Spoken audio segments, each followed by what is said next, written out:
seulement je peux m'approcher malgré la loi, malgré les hommes, si je peux toucher les pas de Saron, c'est que je puis chercher pendant 12 ans, je sortirai de sa présence avec. On dit qu'elle a marché dans tous les hôpitaux. La solution ne venait pas. Mais une force vivante est montée en elle.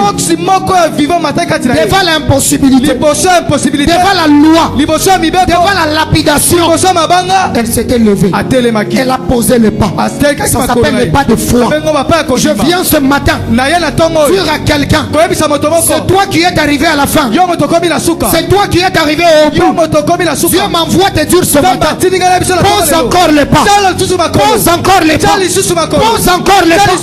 Bientôt là, ta foi te donnera de résultats et jaillira de preuves vivantes.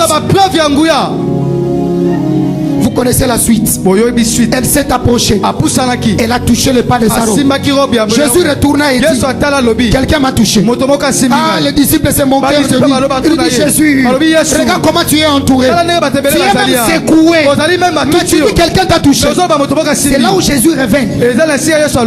Il a touché et touché. Les autres me touchent parce qu'ils veulent marquer l'histoire qu'ils m'ont touché. Ils veulent aller documenter à telle date, tel endroit, tel jour. J'ai touché aussi Jésus. Les autres veulent me toucher parce qu'ils veulent aller rencontrer à leurs enfants. Vous me voyez moi? J'avais touché Jésus. Mais quelqu'un ici m'a touché parce qu'elle a souffert depuis tant d'années. Elle veut sortir de ma présence avec quelque chose. Ce matin, tout ce que tu fais, approche-toi de Jésus. Tout ce qui est tes mains font, apporte-les devant Jésus. Touche-les seulement parce qu'il travaille avec l'alliance. Touche son cœur et ta foi en toi te donnera des résultats. Je prie Dieu, là où tu trébuchais, là où la loi pesait sur toi, au nom de Jésus, par la foi en Dieu, tu traverseras. J'ai dit tu traverseras. J'ai dit tu seras guéri. J'ai dit tu seras restauré. Si tu es là, tu ne fais que compter des années. Années de maladie, années de chômage, années de souffrance, années de stagnation. Ce matin, au nom de Jésus-Christ, je déclare, finis ce règne dans ta vie. Finis ce règne dans ta destinée. À partir de ce matin, tu vas percer. Répète après moi, je vais percer. Une force vivante. Cette force-là doit sortir au-dedans de ton cœur. Devant l'impossibilité, tu regardes à la croix. Jésus a vaincu. Et c'est Jésus-là, celui que j'ai reçu comme Seigneur et Sauveur. Il est en moi. Regarde-toi comme un vainqueur. Ne baisse pas les bras. Ne recule pas. La foi avance. Si tu fais de preuves vivantes, avance avec la foi. Ne recule pas. Ne reste pas sur place. Ne pleure pas non plus. Avance. Ceux qui avancent, une force jaillit au-dedans et une parole motivatrice et des preuves vivantes arrivent. Ta saison de souffrance est finie. Je dis ta saison de souffrance est finie.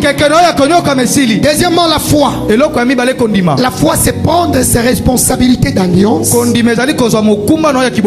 pour voir les résultats souhaités. La foi, c'est prendre ses responsabilités d'alliance pour voir de résultats souhaités. De renforcement spirituel. Pendant 3 jours, renforcement spirituel. La vie ne répond pas aux souhaits. Le témoignage n'est pas le résultat d'un souhait. Le témoignage est le résultat de la prise de responsabilité. prise de responsabilité. Nous vivons dans un monde où si tu ne t'imposes pas pour obtenir des résultats souhaités, le diable va t'imposer ses résultats. Le résultat du diable, c'est de te maintenir dans la maladie, c'est de te maintenir dans le chômage, c'est de te maintenir dans les plaies à vie. Mais si tu veux imposer ton résultat à toi, tu dois te lever. Car un homme de foi prenne ses responsabilités. Il n'attend pas que les autres fassent. Mais un homme de foi, il se lève. Il dit, moi là, j'agirai. Moi là, je traverserai. Moi là, je me lèverai. C'est pourquoi je suis en train de dire, je le répète, un homme de foi ne recule pas. Peu importe le problème. Avance. Prendre son responsabilité. Parce que si vous prenez votre responsabilité, c'est ainsi que la foi vous donnera des résultats souhaités. Si vous lisez Hébreux chapitre 11, déjà à partir du premier verset, on nous définit ce que c'est la foi. Et en descendant, on commence à définir tous les héros de la foi. Ce qu'ils ont fait. On cite Abraham, on cite Isaac, on cite Jacob, on cite Noé, on cite Sarah. Toutes ces personnes, ils ont pris les responsabilités. Et par conséquent, ils ont triomphé sur terre. Nous vivons dans un monde, si tu ne t'imposes pas, le diable va t'imposer ce résultat. Noé, malgré l'âge avancé, il a obéi à Dieu. Il a construit l'arche. C'était par la foi. Sarah, malgré l'âge avancé, elle a considéré pas que son corps était usé. Elle a cru à la fidélité de Dieu. Et à la fin, elle a conçu à 90 ans. Elle est devenue site touristique. Tout le monde, partout dans le monde entier, voulait venir voir quelle est la personne qui a accouché à 90 ans. Les médecins ont essayé de faire les calculs, ça n'a pas tenu. Et tout le monde qui venait dans la maison d'Abraham venait avec des offrandes parce qu'il devait payer les droits de vie. Quelle est cette femme? C'est pourquoi je suis en train de prier à partir de ce mois que Dieu te donne un témoignage miraculeux qui va secouer les oreilles de gauche à droite, qui va fermer la bouche de tes ennemis. Mais pour que tu arrives là-bas, commence par prendre de responsabilités. C'est quoi ces responsabilités? Craindre Dieu, obéir à Dieu, lire la parole de Dieu et marcher conformément selon la parole, servir Dieu, investir pour la maison de Dieu, pousser l'œuvre de Dieu qu'elle puisse aller de l'avant, servir Dieu avec son cœur, donner le meilleur de soi pour plaire à Dieu. Ça sont des prises de responsabilité. Si vous prenez vos responsabilités, écoutez que la Bible dit au verset 32. Hébreux chapitre 11 verset 32. Et que dirais-je encore? Car le temps me manquerait. On parlait de Gédéon, de Barak, de Samson, de Jephthé, de David, de Samuel et des prophètes. Écoutez au verset 34. Et tenir la puissance du feu.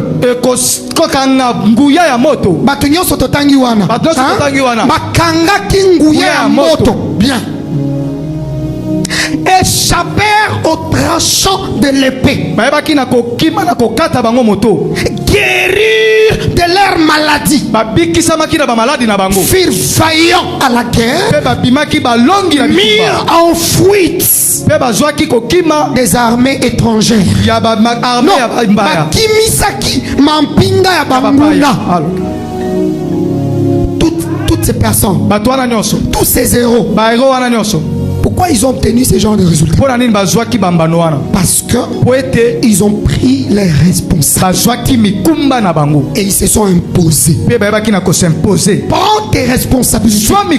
Cette année, quitte la zone de négligence. Quitte l'environnement des gens qui ne font rien pour Dieu.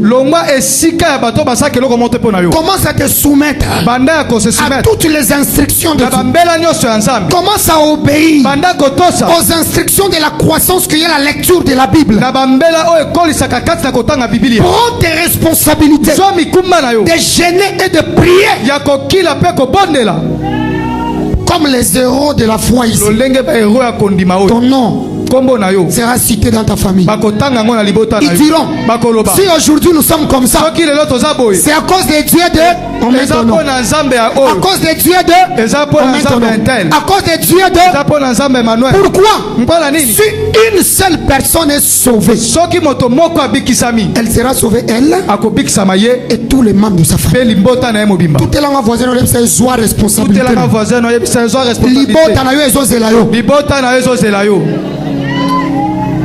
La foi, prendre ses responsabilités. Écoutez, ce genre de foi, ce genre de foi de responsabilité ne se donne pas. Ce genre de foi, c'est travail. Chacun doit être impliqué dans le travail. On ne peut pas te léguer la foi, mais tu travailles ta propre foi. Car le prophète Habakkuk le dit, mon juste vivra par la foi de son pasteur. C'est ça? Mon juste vivra par la foi de son prophète. C'est ça? Mon juste vivra par sa propre foi. Prends tes responsabilités et travaille. Travaille.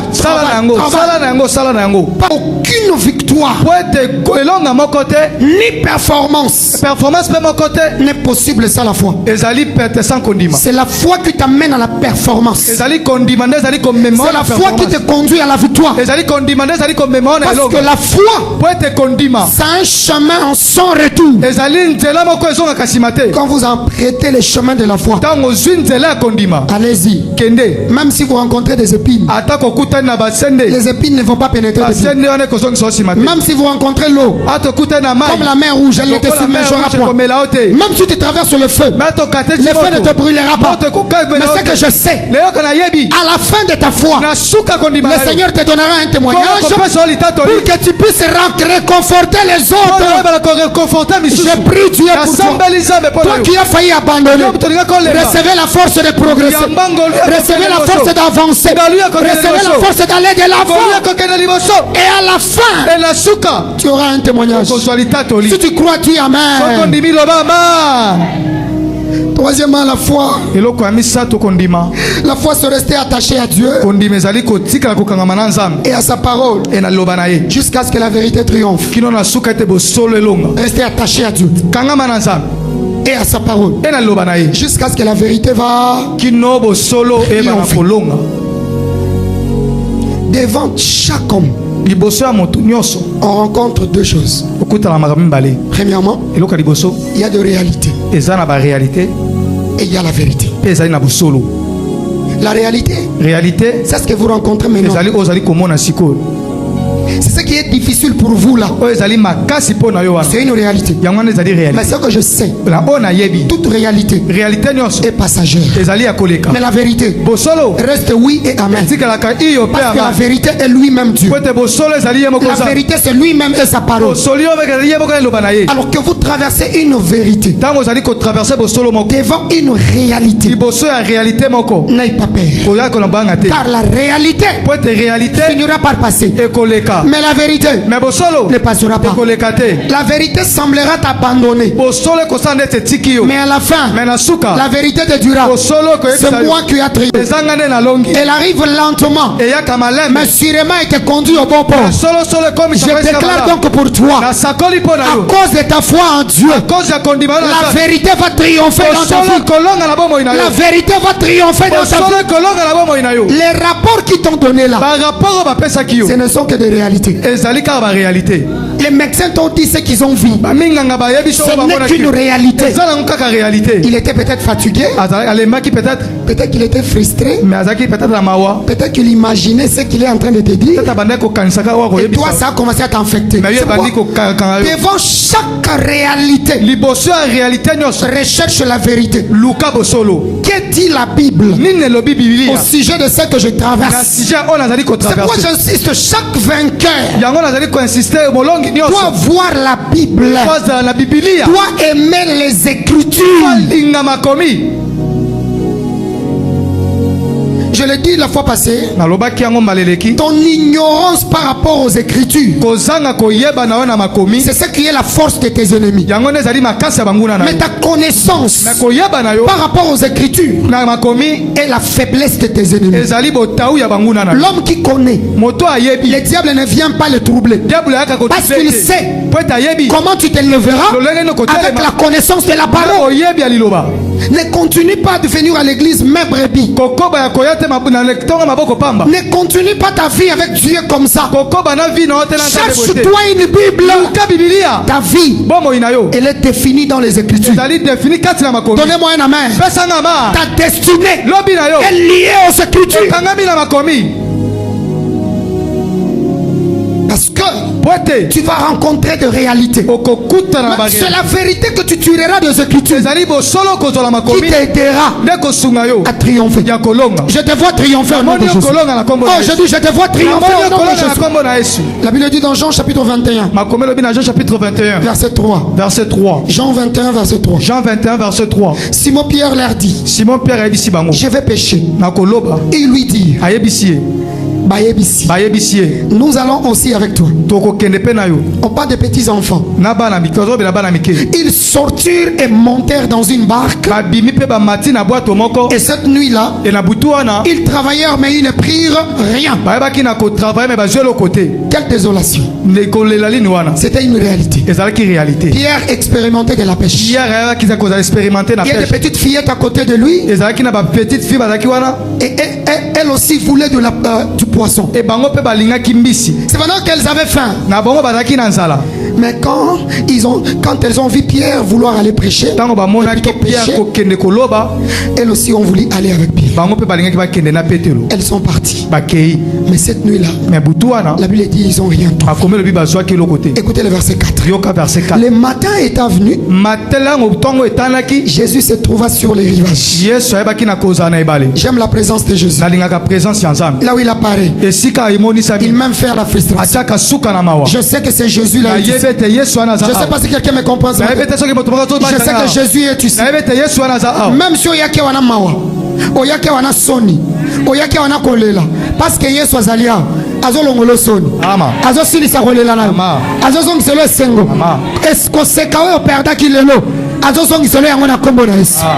J'aime Jésus quand il est là. Le matin, Jésus était là. Ah, Jésus. Oh, Jésus. Mais les disciples ne savaient pas que c'était Jésus. Écoutez le verset 5. Jésus leur dit, enfant, n'avez-vous rien à manger?